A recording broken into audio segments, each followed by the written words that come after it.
नमस्कार साथियों, स्वागत है आपका एम्बिशन इंस्टीट्यूट में। तो आज हम हिंदी व्याकरण का संधि चैप्टर से 50 प्रश्नों का एक और प्रैक्टिस सेट आपके लिए लेकर उपस्थित हैं। तो चलिए शुरू करते हैं। आप जब क्लास ख़त्म हो जाए तो आपका जो स्कोर रहता है इसमें वो कमेंट सेक्शन में ज़रूर लिख देना।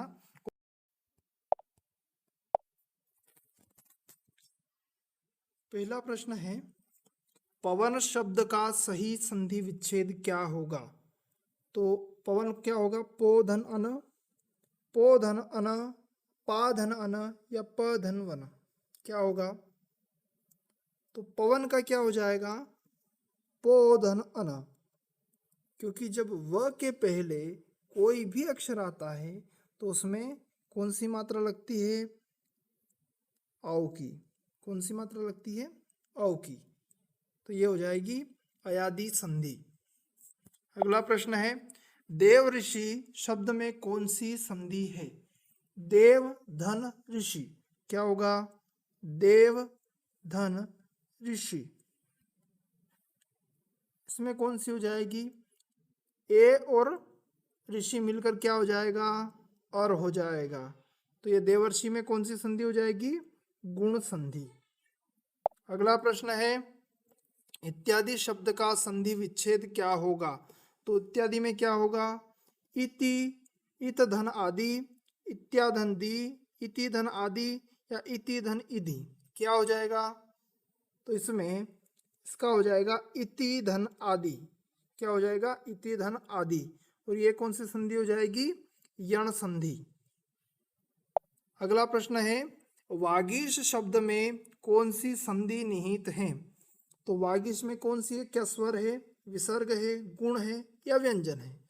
कौन सी हो जाएगी? तो वागीश में कौन सी होगी?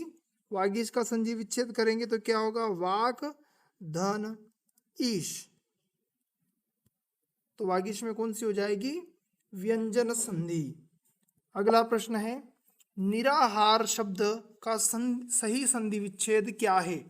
तो निराहार का क्या? निह धन आहार है, निर्धन आहार है, निराधनहार है या निह धनहार है, क्या होगा? तो इसका हो जाएगा निह धन आहार। क्या होगा? निह धन आहार। और कौन सी संधि हो जाएगी इसमें? विसर्ग संधि हो जाएगी। अगला प्रश्न है, महोत्सव शब्द में कौन सी संधि है? तो महोत्सव में क्या दीर्घ संधि है, क्या गुण संधि है या वृद्धि संधि है या यण संधि है? तो महोत्सव का जब हम संधि विच्छेद करेंगे तो क्या होगा? महाधन उत्सव। क्या होगा? महाधन उत्सव। तो आ और उ मिलकर क्या बना रहे हैं? ओ। तो ये क्या हो जाएगा? आ और उ मिलकर क्या बना रहे हैं? ओ। ये होगा गुण संधि। क्या हो जाएगा? हमारा ऑप्शन बी सही हो जाएगा। अगला प्रश्न है, सदैव शब्द का सही संधि विच्छेद क्या होगा? तो सदैव का क्या सदधन एव होगा, क्या सदाधन एव होगा, क्या सदाधन एव होगा या सतधन एव होगा, क्या होगा? तो सदैव का होगा सदाधन एव, लेकिन ये वाला सदाधन एव। तो यहाँ हो जाएगी वृद्धि संधि। एव जो है इसका वृद्धि हो जाएगी और ए मिलकर ए आई बना देंगे तो यहाँ हो जाएगी वृद्धि संधि। अगला प्रश्न देखते हैं, उज्ज्वल शब्द का सही संधि विच्छेद क्या है? उज्ज्वल का क्या?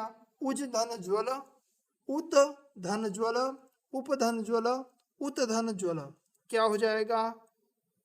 तो उज्ज्वल का क्या हो जाएगा? उत धन ज्वल। क्या होगा? उत धन ज्वल। और कौन सी संधि हो जाएगी यहाँ? व्यंजन संधि। अगला प्रश्न है, मनोरथ शब्द का सही संधि विच्छेद कौन सा है? क्या होगा मनोरथ का? मनः धन रथ, मनोधन रथ, मन धन रथ, मनः धन अर्थ, क्या हो जाएगा? इसका उत्तर हो जाएगा मनः धन रथ। ये कौन सी संधि हो जाएगी? विसर्ग संधि। अगला है, अन्वय शब्द में कौन सी संधि है? तो कौन सी है? तो इसका संधि विच्छेद जब हम करेंगे तो कौन से निकल के आएगी? क्या यण आएगी, क्या अयादि आएगी, क्या गुण आएगी, या दीर्घ आएगी? कौन सी आएगी? तो अन्वय शब्द का संधि विच्छेद करने पर क्या आता है? अनु धन अय, अनु धन अय। तो इसको जब हम स्पीड से पढ़ते हैं ना, किसी भी संधि विच्छेद को स्पीड से पढ़ो तो हमको वो वाक्य शब्द मिल जाता है जो इसका संधि होने वाली है।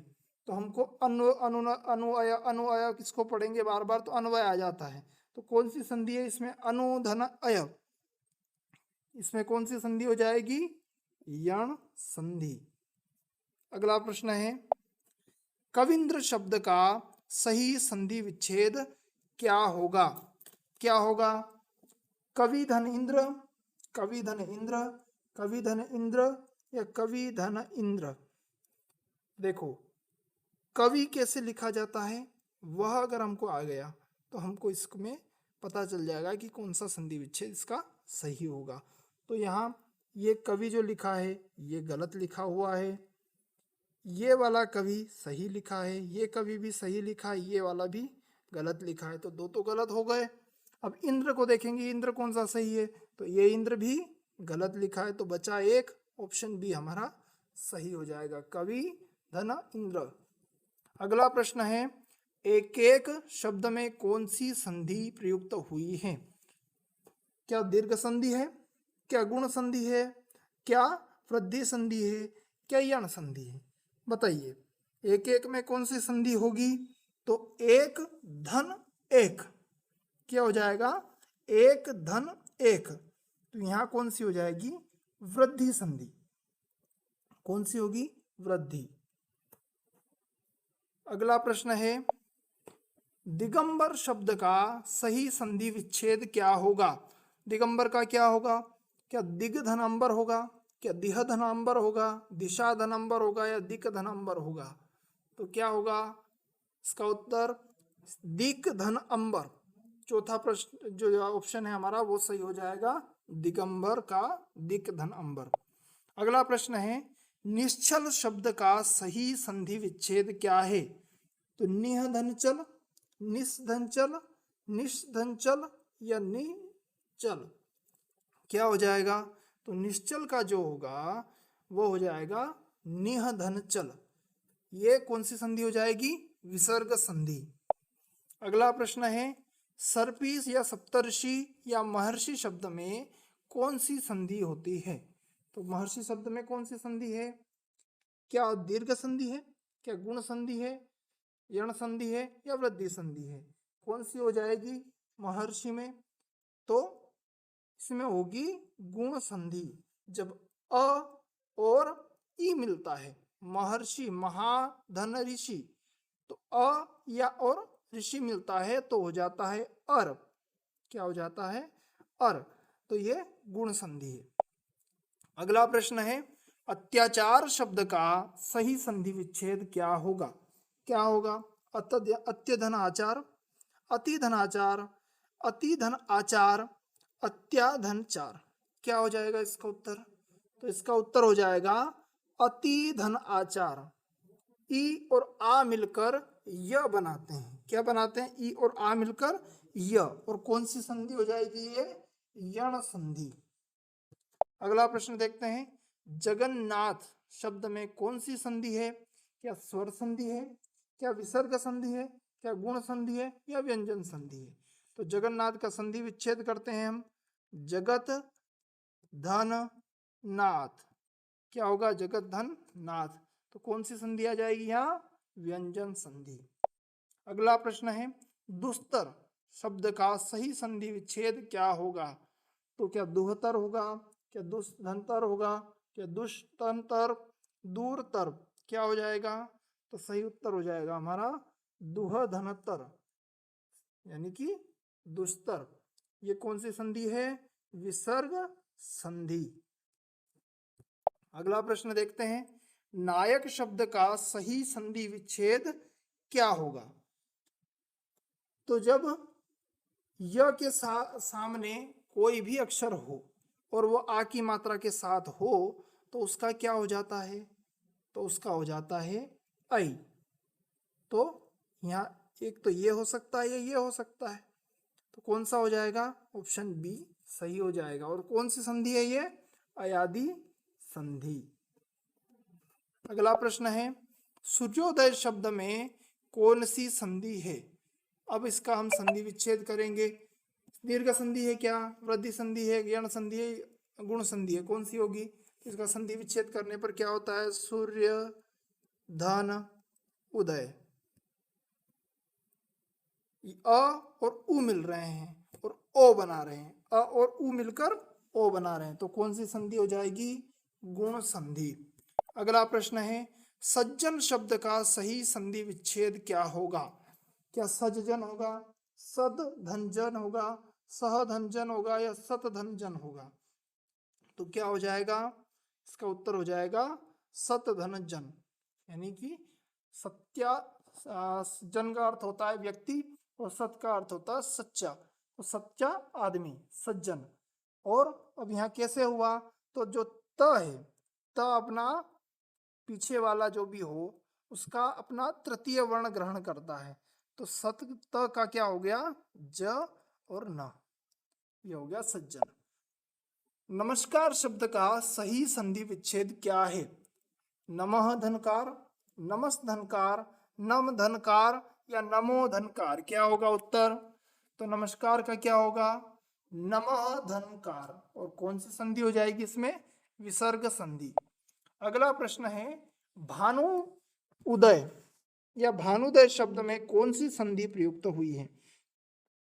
क्या गुण संधि है, क्या दीर्घ संधि है, क्या वृद्धि संधि है, या यण संधि है? तो देखो कौन सी होगी इसमें? शब्द क्या है? भानु धन उदय,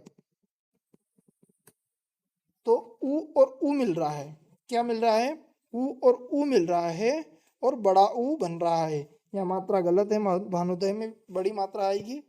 उ और उ मिलकर बड़ा उ बन रहा है, तो यहाँ कौन सी संधि हो जाएगी? दीर्घ संधि। अगला प्रश्न है, यद्यपि शब्द का सही संधि विच्छेद क्या होगा? यद्यपि, तो क्या यदि धन अपि होगा, यद्या धन अपि होगा, यदि धन अपि होगा, या यदि धन आपी होगा? क्या होगा? तो हमको पता है कि द और य होता है, ये जो लिखते हैं ना हम, ये द और य होता है, इसको ऐसे पढ़ा जाता है। तो यहाँ पर यदि धन अपि पढ़ेंगे, यदि धन अपि, तो ये हमारा सही उत्तर हो जाएगा। अगला प्रश्न है, तन्मय शब्द का सही संधि विच्छेद क्या होगा?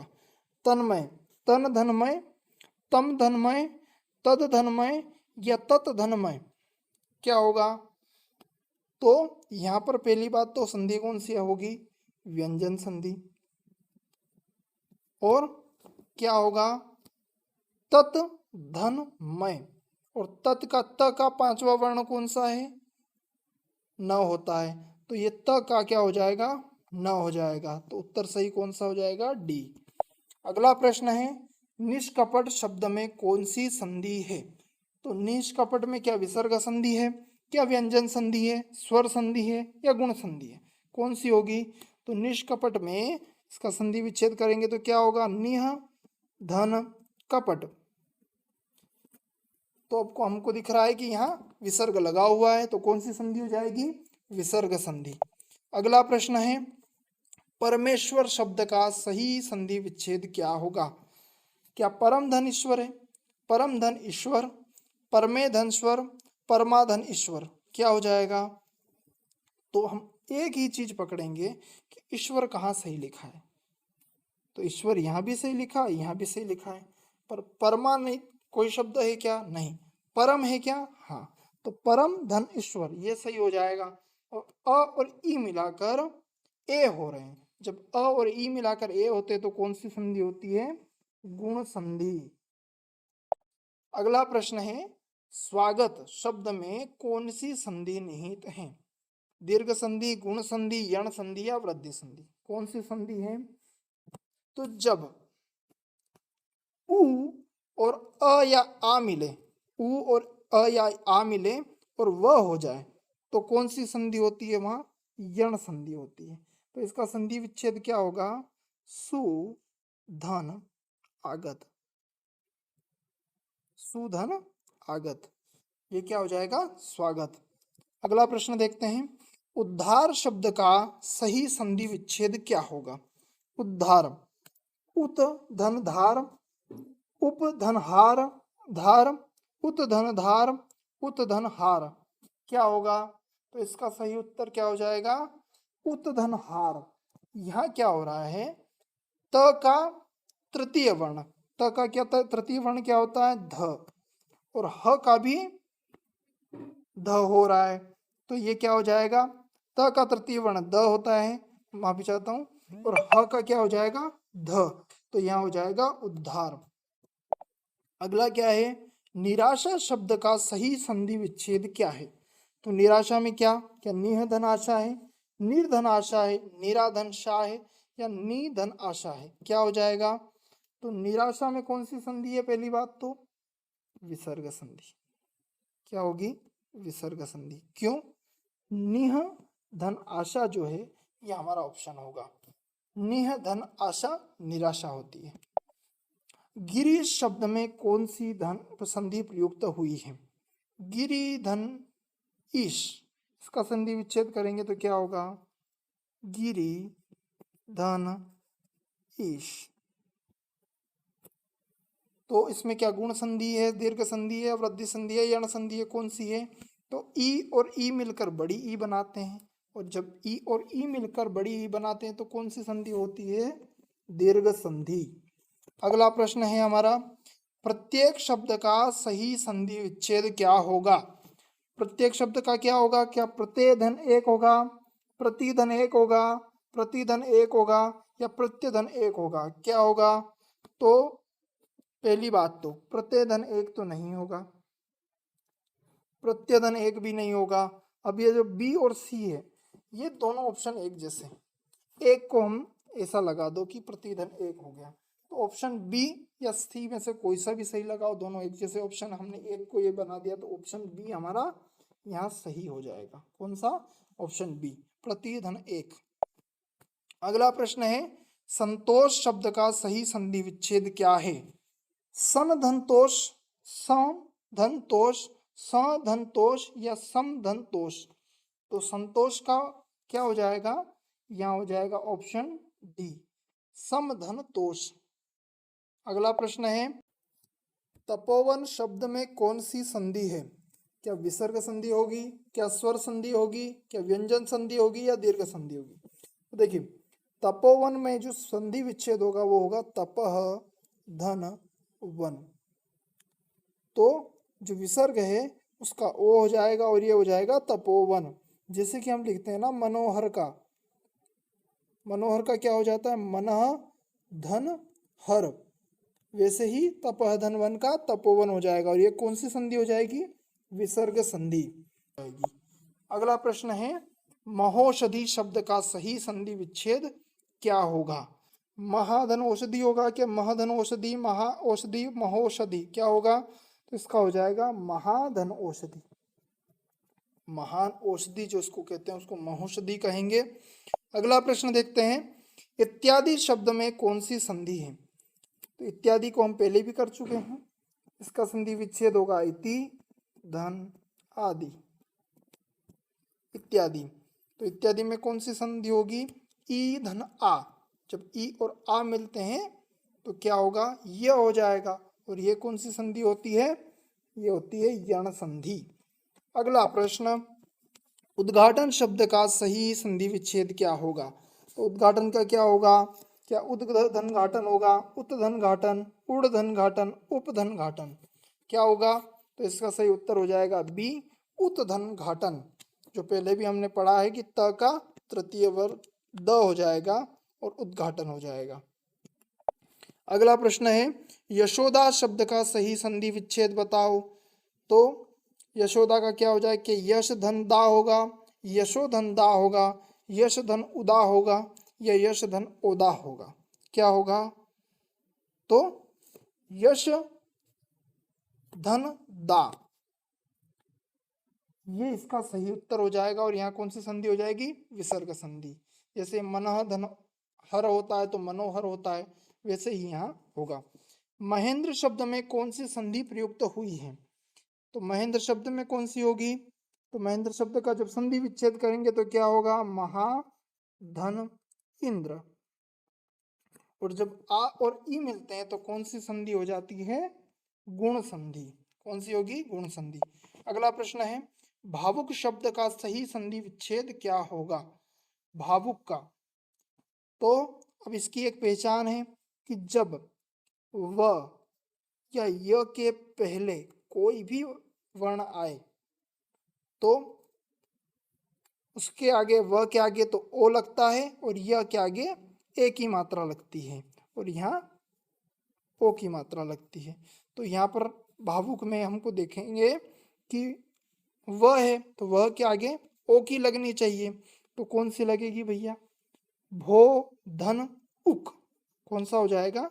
भो धन उक, लेकिन मात्रा बड़ी लगेगी, इसलिए भोधन उक हो जाएगा भावुक। अगला प्रश्न है, इसमें जो संधि विच्छेद होगा वो होगी अयादि संधि। कौन सी होगी? अयादि संधि। अगला प्रश्न देखते हैं, संवाद शब्द का सही संधि विच्छेद क्या होगा? तो संवाद होगा या समवाद होगा, संवाद होगा या धनवाद होगा? कौन सा होगा? तो संवाद का जब संधि बनाएंगे तो इसका हो जाएगा समधनवाद। कौन सा हो जाएगा? समधनवाद। ऑप्शन सी सही हो जाएगा। अगला है, दुष्चरित्र शब्द में कौन सी संधि निहित है? तो दुष्चरित्र का जब हम संधि विच्छेद करते हैं तो क्या होगा? दुह धन चरित्र। तो दुष्चरित्र में कौन सी संधि हो जाएगी? हमको पता चल रहा है कि विसर्ग संधि यहाँ सही उत्तर हो जाएगा। अगला प्रश्न है, लोकेश शब्द का सही संधि विच्छेद क्या होगा? तो लोकेश का अर्थ क्या होता है? लोगों के ईश, तो या लोक के ईश, तो यहाँ संधि क्या होगी? लोक धन ईश, लोक धन ईश, लोके धन श, लोका धन ईश। क्या होगी? लोक धन ईश यहाँ सही हो जाएगी। और ई मिलकर ए बनाते हैं, यानी कि गुण संधि हो जाएगी। अगला प्रश्न है, न्यून शब्द का सही संधि विच्छेद क्या है? न्यून शब्द का क्या होगा? न्यू धन ऊन, नी धन ऊन, नी धन ऊन या न्यू धन न। क्या हो जाएगा? तो यहाँ न्यून जो है वो कौन सी संधि है? ये हो जाएगी यण संधि। कौन सी हो जाएगी? यण संधि। जब ई और आ या अ मिलकर य बनाते हैं तो वहां होती है यण संधि। तो यहाँ यण संधि का ये भेद हो गया। और कौन सी ऑप्शन हो जाएगा इसमें? सोच बी ऑप्शन सही हो जाएगा। अगला प्रश्न है, सदाचार शब्द का सही संधि विच्छेद क्या होगा? सदा धन चार, सद धन आचार, सत धन आचार या सत्य धन आचार? क्या ऑप्शन सही होगा यहाँ? तो इसका सही उत्तर हो जाएगा सी, सत धन आचार। त का तृतीय वर्ण होता है द, वो द हो जाएगा त का, और ये हो जाएगी व्यंजन संधि। अगला प्रश्न है, निस्तेज शब्द का सही संधि विच्छेद क्या होगा? निस्तेज।